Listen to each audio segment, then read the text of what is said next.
Hello and welcome to the HelpWire tutorial series. In this video, you will learn how to transfer files from operator to client and vice versa.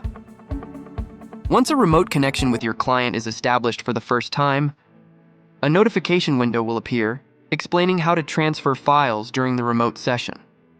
Press "Got it" to close the window and optionally tick the checkbox labeled "Don't Show Again" if you don't want to receive this message in future connections.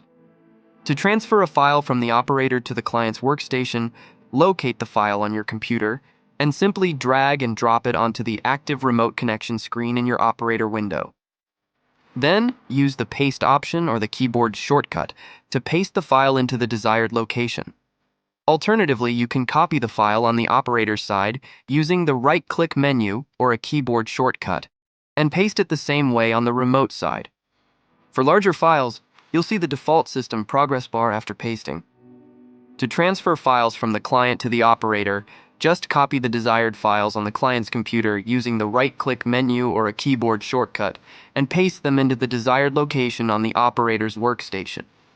You will see the default progress bar upon pasting, regardless of the operating system either computer is running.